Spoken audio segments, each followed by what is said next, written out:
Diante de todas as circunstâncias adversas, o Internacional conseguiu um bom resultado no estádio do Maracanã. Segurou a equipe do Flamengo graças a uma atuação brilhante do goleiro Kehler e aumentou em 1 ponto a vantagem para o terceiro colocado, o Fluminense, se estabelecendo com segurança na vice-liderança do Campeonato Brasileiro. O plano de Mano Menezes deu certo por um lado, faltou por outro, mas no geral o desempenho foi bom. Tudo sobre o empate em 0-0 no Maracanã, agora aqui no A Dupla. Tudo bem, gente? Obrigado pela participação aqui. Não esquece de deixar teu like, te inscrever, de ativar as notificações para falar do Internacional. Aqui no A Dupla, nesse vídeo um resumo da partida, o empate 0-0 do Internacional contra a equipe do Flamengo no Maracanã. Um empate que é um bom resultado fora de casa. A gente falava antes do jogo que o Inter tinha diversos desfalques, eram 6 ao todo. O setor do meio-campo, por exemplo, o Inter teve que ir com uma alternativa completamente diferente de time, com o Lisiero, com o Edenilson sendo os primeiros volantes, e um time bem desfalcado, bem descaracterizado. E em função disso, contra um Flamengo que é muito forte, finalista da Libertadores, finalista da Copa do Brasil, o empate se torna um bom resultado. O Inter começou jogando e o Mano Menezes colocou em campo uma escalação que eu não acreditava que ele ia colocar. Ele botou Lisiero e Edenilson como os dois volantes e o Alan Patrick no meio. Vamos jogar, vamos para dentro deles. É verdade que antes da partida começar, um contexto aliviava um pouco a pressão em cima do Internacional. O Fluminense perdeu para o Atlético Goianiense, o que já manteve o Inter na segunda colocação do Campeonato Brasileiro. Depois, com o resultado já definido, o Inter tinha, e a gente brincava antes do jogo, uma espécie de free play, ou seja, o que o Inter conseguisse nessa partida era lucro. Se perdesse, tudo certo, porque não sairia do lugar. Então o Mano, mesmo sem saber do resultado do Fluminense, porque ele já escalou a equipe, evidentemente, um pouco antes, ele colocou um time ofensivo. E a ideia era ter um pouco mais de posse de bola com o Alan Patrick, ter um pouco mais de posse de bola com o Lisiero, com o Edenilson, e assim incomodar a equipe do Flamengo. Essa foi a tentativa do técnico Mano Menezes. E vou dizer que no primeiro tempo, o Inter conseguiu fazer isso. O Inter controlou o Flamengo, o Inter criou algumas oportunidades, na melhor delas um chute do Alan Patrick, a bola ia passando pelo goleiro e entrando, e o Léo Pereira tirou em cima da linha. O Inter ia fazendo um bom jogo, principalmente estudando o lado esquerdo de ataque. O lado direito de defesa do Flamengo, que era muito fraco, com o Rodinei, com o Everton Ribeiro, com o Davi Luiz. O Pedro Henrique explorou bastante por ali para tentar atacar o Flamengo, e essa era a ideia do Mano. Faltou um pouco de ataque pelo lado direito, o que é natural, porque por ali o Felipe Luiz e o João Gomes estavam fazendo muito bem o trabalho de recomposição, mas o Inter trocava golpes com o Flamengo.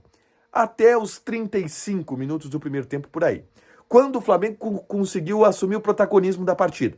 E aí começou a entrar o grande personagem do jogo para mim, o Kehler. O Kehler no primeiro tempo fez pelo menos 2 intervenções milagrosas. 2 intervenções em que salvou o Internacional. E já na primeira etapa começou a se colocar como o grande jogador da partida, o grande personagem da partida. Intervalo, e no segundo tempo o Inter volta bem de novo. O Alan Patrick tendo escapada. O Lisiero fazendo uma partida fantástica no que diz respeito a combate no meio-campo e andamento das jogadas. Jogou muito bem o Lisiero e o Inter dava estocadas. Em algumas delas, criou chance. Pedro Henrique tabelou com o Alan Patrick pelo lado esquerdo, teve a possibilidade de finalizar e o Santos fez uma grande defesa. O alemão pifou o Brian Romero em uma jogada, o Brian Romero conseguiu entrar na área e finalizar. O Inter era melhor do que o Flamengo no segundo tempo e tinha liberdade, aproveitando uma certa displicência da equipe carioca na marcação, que não acompanhava com seus atacantes, não acompanhava com o Pedro, não acompanhava com o Gabriel, e dava liberdade para o Lisiero jogar. Dava liberdade para o Edenilson, que fez uma grande partida, jogar também. E a partir daí o Inter conseguia espaços. Óbvio que com o passar do segundo tempo, o Flamengo começou a pressionar e o Mano mexeu no time. Ele primeiro tirou o Maurício e tirou o Pedro Henrique. E colocou Brian Romero e Rodrigo Moledo. E fez um 5-4, um 5-3-2, basicamente, tá? 3 zagueiros, Moledo, Mercado e Vitão, os 2 laterais, e aí 3 meias, Lisiero, Edenilson e Alan Patrick, com 2 atacantes, Alemão e Brian Romero. Nesse lance, o Brian Romero teve a escapada, nesse momento, o Brian Romero teve a escapada.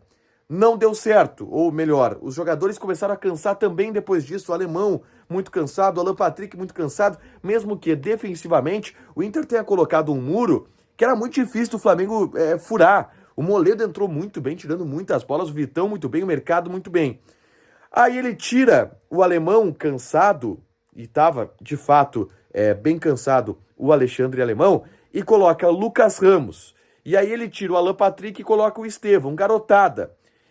E obviamente que a garotada não conseguiu dar o mesmo andamento para a partida. Mas o Inter conseguiu, segurando com a defesa, o 0-0, que é importante. Destaques individuais. Kehler jogou demais, é o novo titular indiscutível, salvou o Internacional no Maracanã em várias oportunidades. No segundo tempo fez mais 2 milagres impressionantes. Melhor jogador em campo, Kehler. Depois, Lisiero. Muito boa opção para substituir o Gabriel no futuro craque. Muito boa opção do Lisiero, que jogou muito bem. A zaga, brilhante, Vitão e Mercado gigantes. O Bustos, muito grande na marcação e sendo prejudicado do ponto de vista ofensivo.